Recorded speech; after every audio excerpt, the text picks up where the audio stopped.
The time is 11:01. It's the 16th of October 2017. We are in an interview room here at Bromley Police Station. My name is DC Stanford. I'm with the Community Safety Unit at Bexley Police Station. Our officer present is Nancy Burns, CSU at Bexley. Thank you. I'm interviewing. Can you give me your full name and current date of birth, please? Yeah, Brian Pead, 12/6/53. Thank you, Mr. Pead.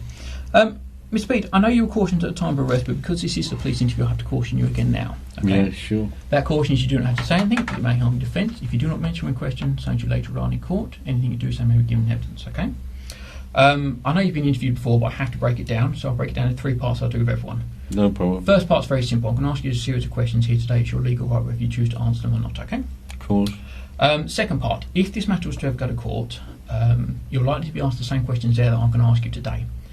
If you either choose not to answer my questions today, or any answers you give don't match any future answers you give, so basically your two stories don't match up, the court will allowed to draw what's called a negative inference.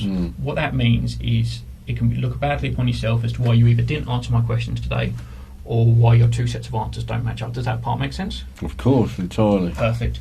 Third part, as I said, the interview's being recorded at the moment. We've got microphones on the wall and the cameras on the ceiling that I pointed out, okay?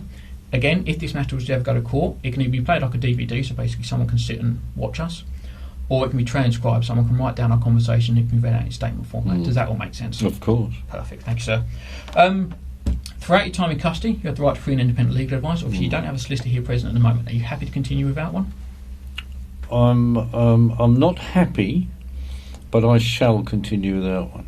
Okay, you understand that at any point during this interview you can stop and we will get your solicitor free of charge? Yeah, I understand that. Thank you very much. Okay, no problems at all. Quick welfare check. Are you feeling fit and healthy today? Very tired because I was transported down at 3 in the morning, so between 3 and 6. Didn't sleep? I didn't sleep at all, and so I'm still very tired, but not to worry. Have you got any medical illnesses that will affect your ability to interview today? None whatsoever. Perfect, thank you, Mr. Pead. Right, Mr. Pead, before I ask you any questions about why we're here today, allow me to explain it to make sure it's clear, okay? You've been arrested for a breach of restraining order. The allegation is that on the 29th of September this year, which is a Friday, on a website that's listed down as www.lambethchildabuse.org, you posted an open letter to your Member of Parliament. In that, you named several people that a restraining order issued by the Inner London Crown Court on the 14th of August 2015 prevented you from doing so, okay? Now, before I ask you about the matter, because I'm sure you've got a version of events to tell us, is it clear what we're going to discuss today? Yes, I think you've made it clear, thank you. Perfect, thank you, Mr. Pead. Mr. Pead, the easiest way is, what's your version of events? Would you give me what you think's happened here? Well, I don't really wish to make any other statement other than I wish to report officially on the record corruption in this case entirely. So I'm afraid that that is my version of events, you see. Okay. So it's not basically what you're going to want to hear, but I'm afraid that is the truth. So that is it, in effect. It's quite simple. Okay. There is corruption that has gone on in this case. I've been able to prove that corruption. Mm-hmm. I have informed several people, including the Home Secretary, including my Member of Parliament, including, I believe, the Director of Public Prosecutions, about corruption that occurred on that date in August 2015 that you read out. I forget the exact date. 14th of August. 14th, thank you. So 14th of August 2015, there was corruption in that case. I reinvestigated that case on my own because I knew the police wouldn't, and consequently I uncovered corruption. So it's quite simple, I'm afraid. That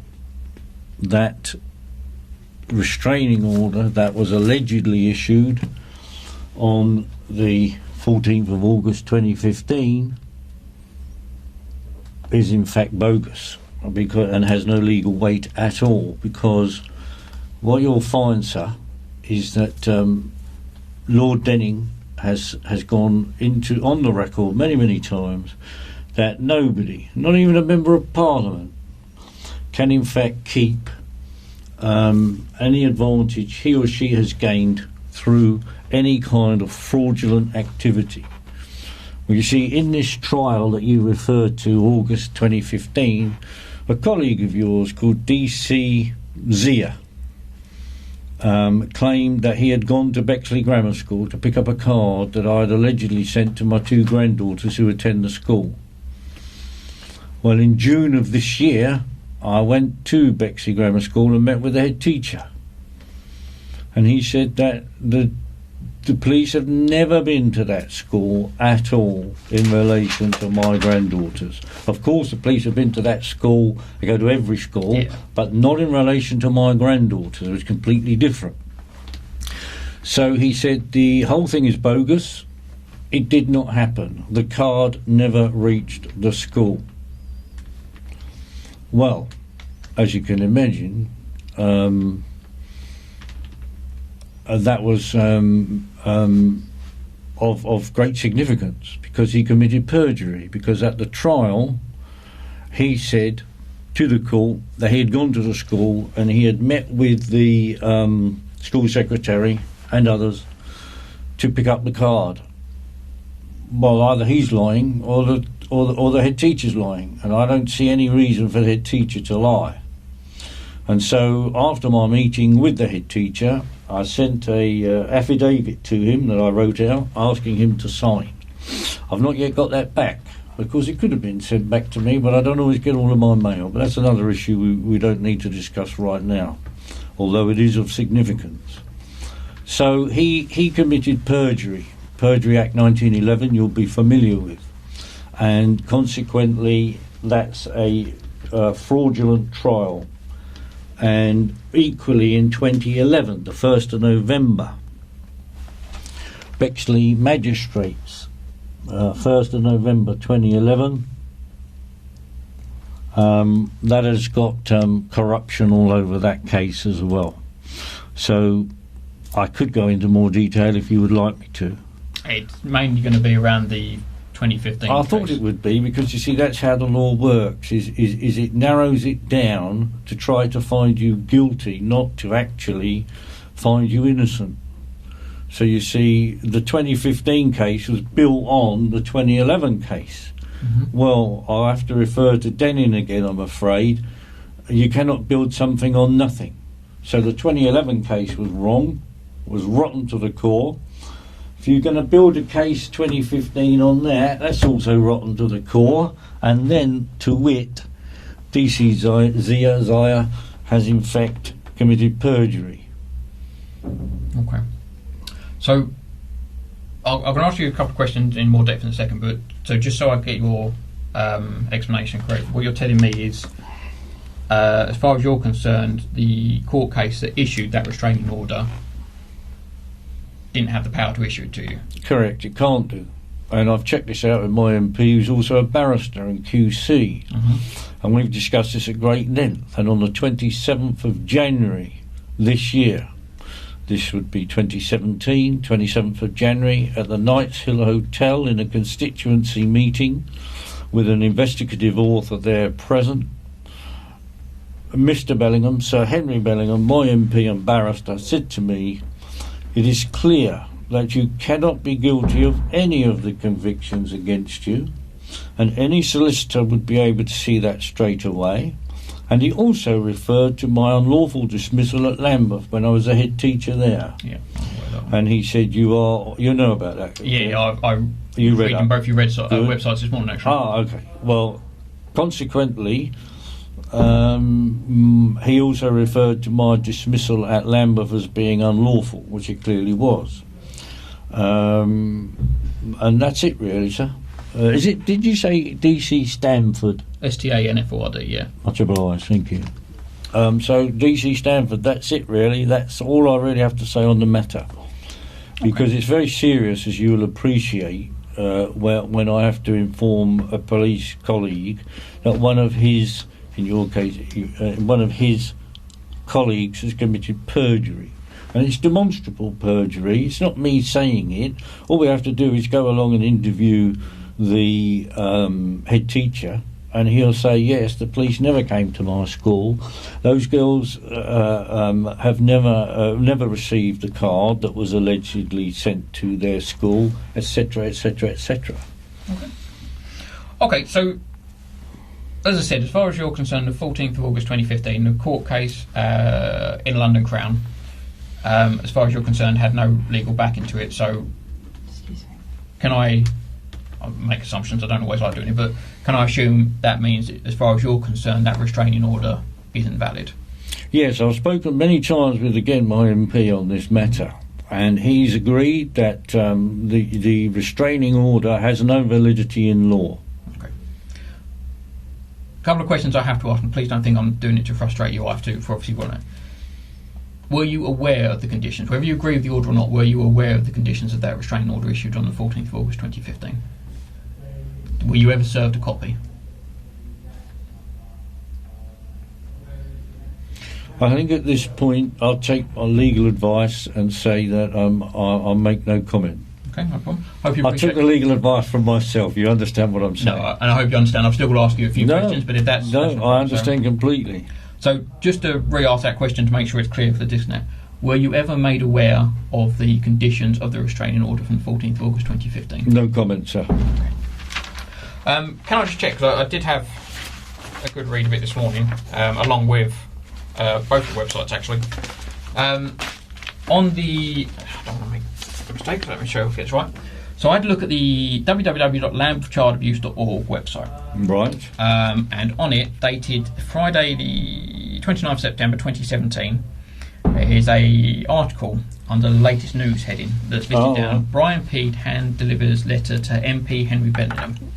And I've had a good read. I'm not going to read it all out because, as you can see, it's quite a long letter. Right. Can I just ask, were you the author of this letter? So, are you asking me if I wrote a letter to my MP? Yes, the actual article on the website, is that your letter? It is signed from Brian Pead, but I want to ask, is that the letter that you wrote? Were you the author of that letter, or did someone write it on your behalf? The letter itself I wrote. You did? So of course. So the one that starts, Dear Sir Henry, an open letter, I trust that you are well, and it goes... So you were the author of that letter? I wrote to my MP, for sure. I'm always writing to my MP. Yes, I found a couple of letters like that. Just out of interest, it says it's an open letter. Was it only published on that website? Did you actually post him, or say hand deliver even, did you actually hand deliver him the letter as well? Yes, it was hand delivered to his house. To his house. Okay, it was by yourself? Oh yeah, by me. Superb. And was that before or after September the 29th? Did it go on the website first, or did you hand deliver it first?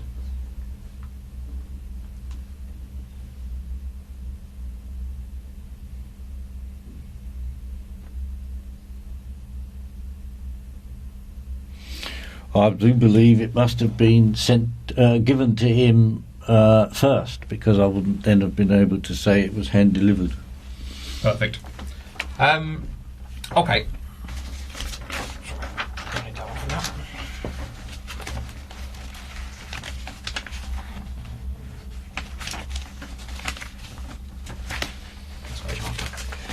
Okay, I'm just going to read out.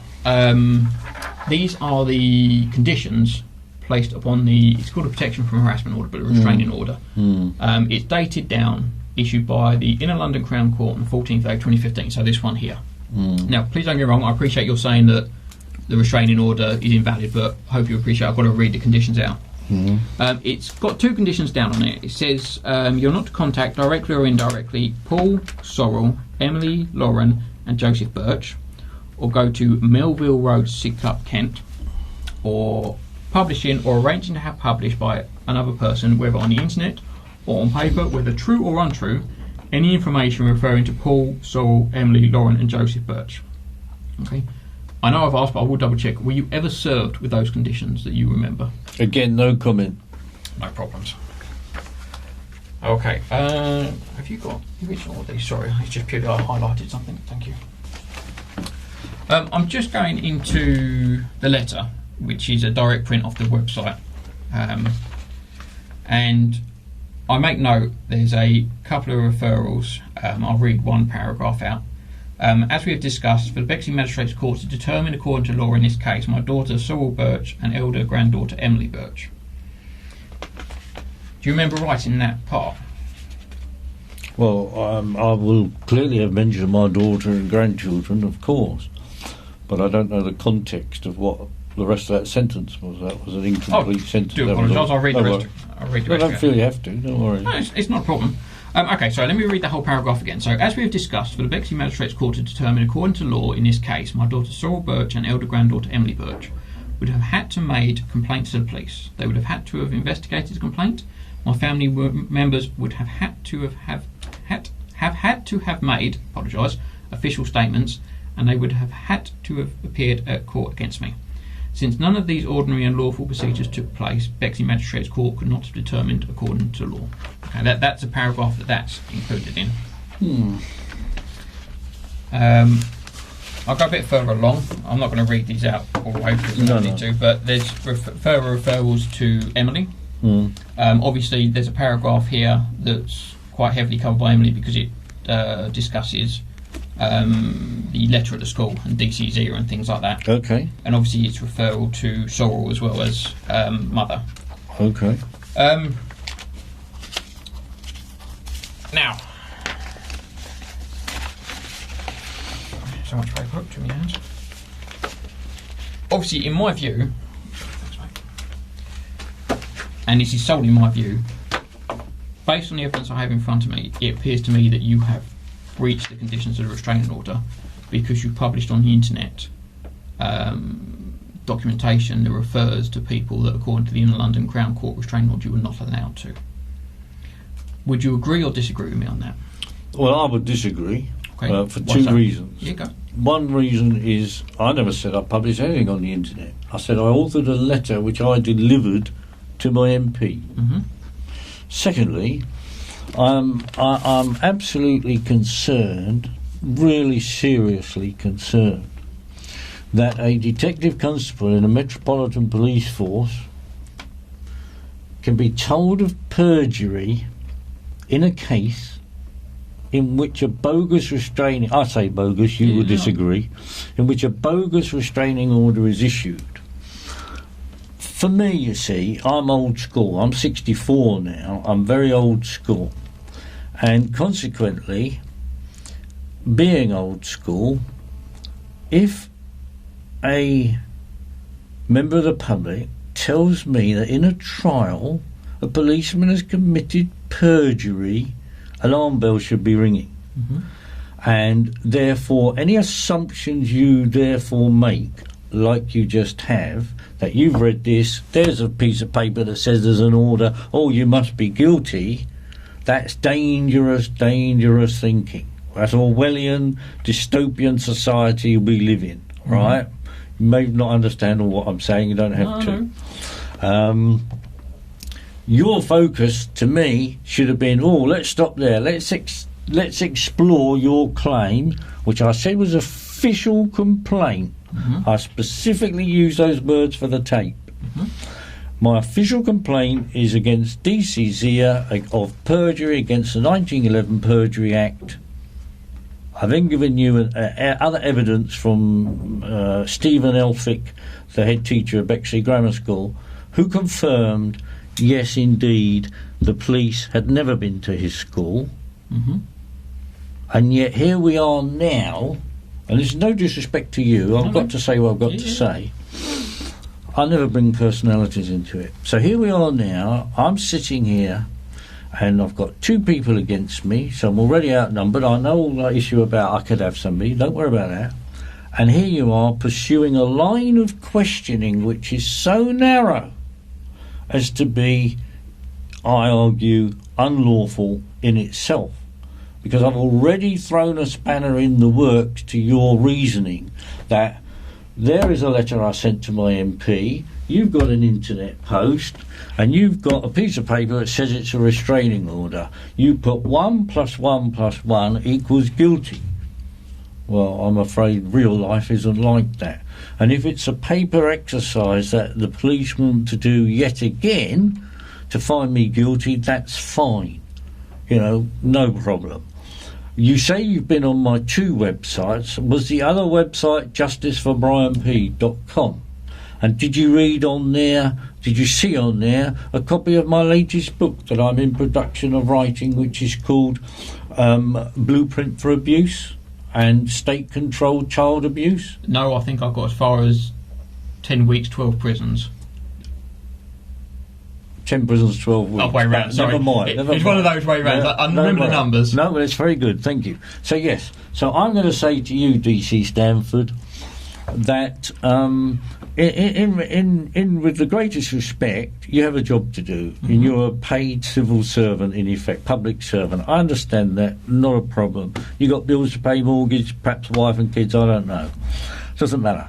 The thing is, I don't really want to engage in this interview any further based on the fact that I have given you demonstrable corruption and perjury and that, and you haven't.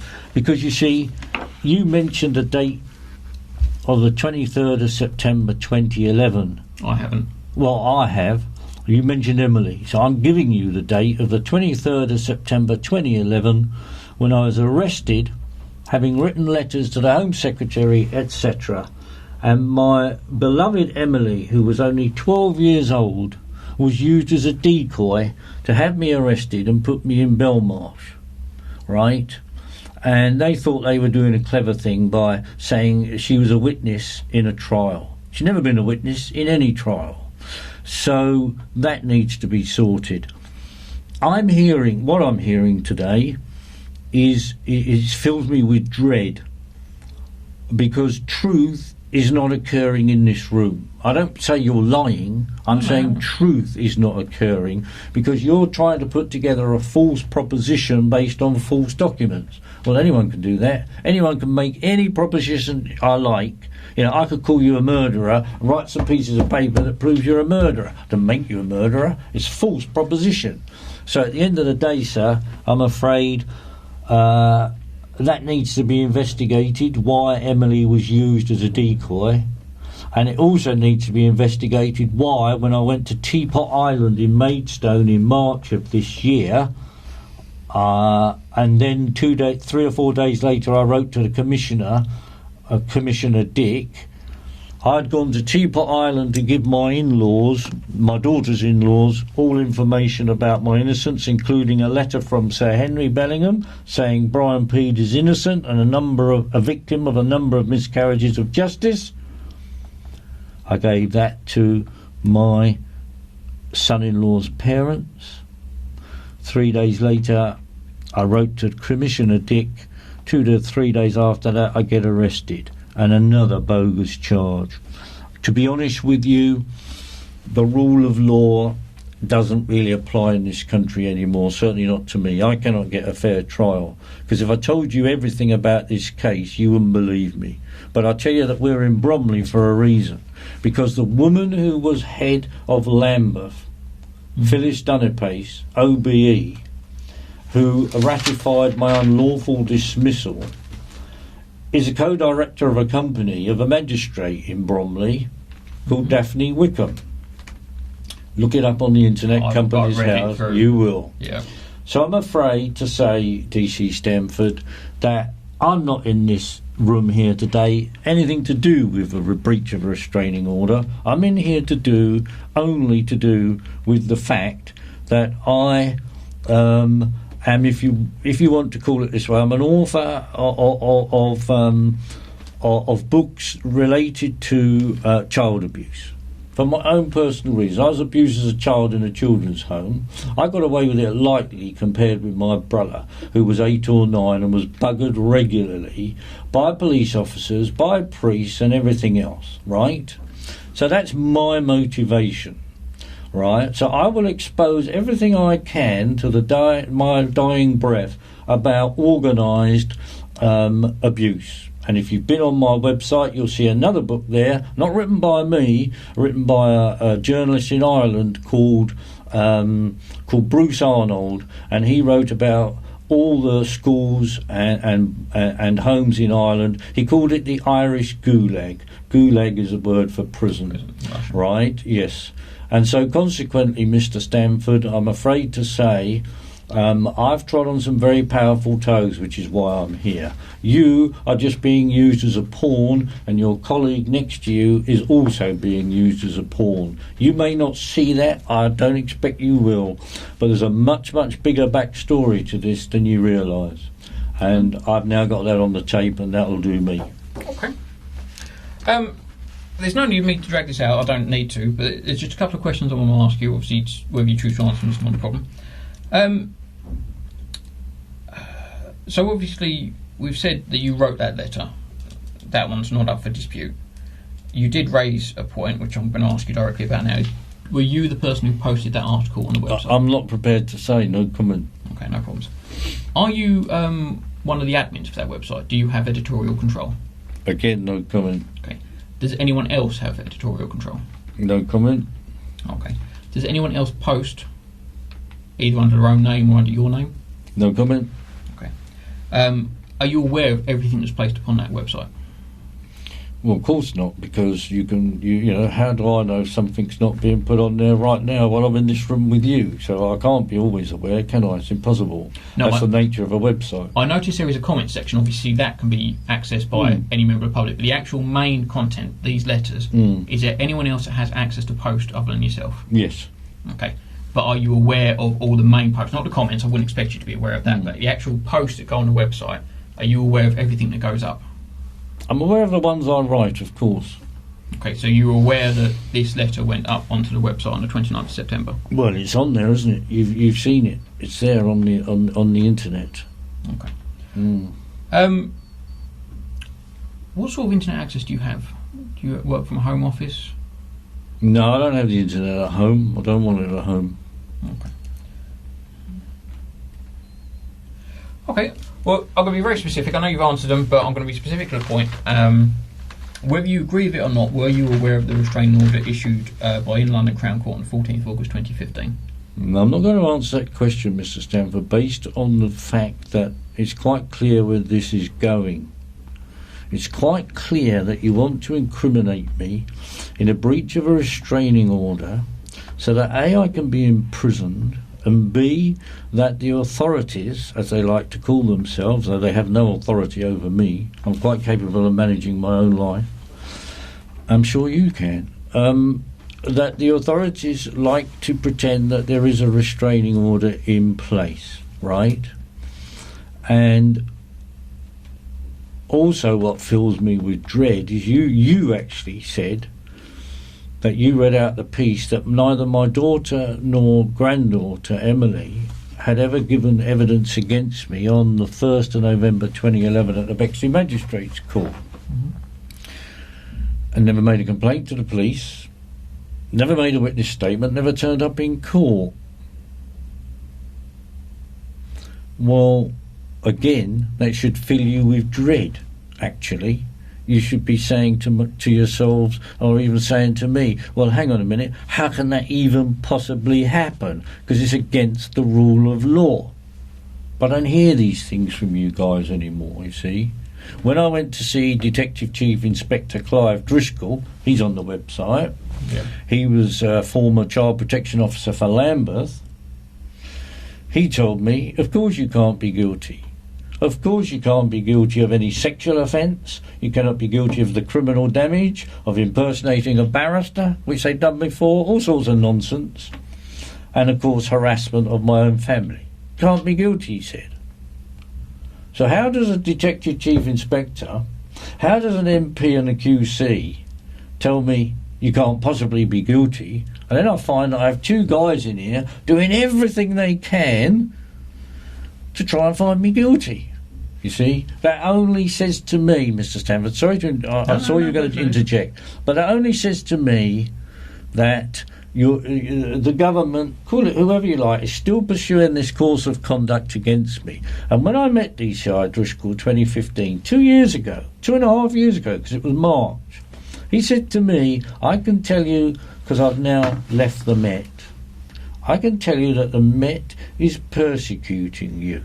His word, not mine. You are flagged up, he says, as a very dangerous man. Not because of anything you've done, because of what you write about. Well, I'm afraid, sir, that if that's the society we live in today, where you can be dangerous because you're exposing corruption and child abuse at the highest levels, well, I think that's a very sad state of affairs, quite frankly. Okay. 2 last questions, then I'm completely done. Again, I know I've asked them both before, but so I'm very specific. Are you aware of the conditions upon that order? Again, no comment. Okay.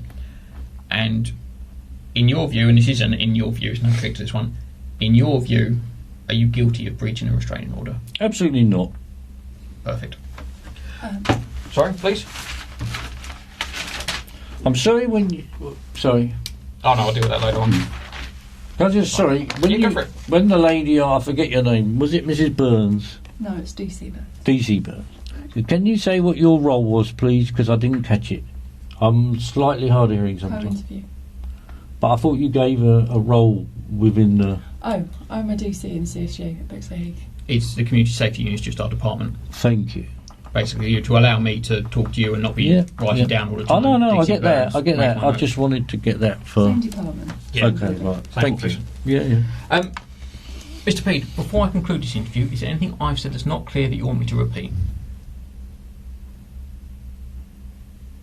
No, I think you've been clear enough, but I'm going to have to repeat myself that I find this a very disturbing interview from the point of view that I have now given you several problems around this case, because another one, of course, is a commander of Lewisham, Mr. Kate Pead, Halpin. Can I just hold you for just 1 second?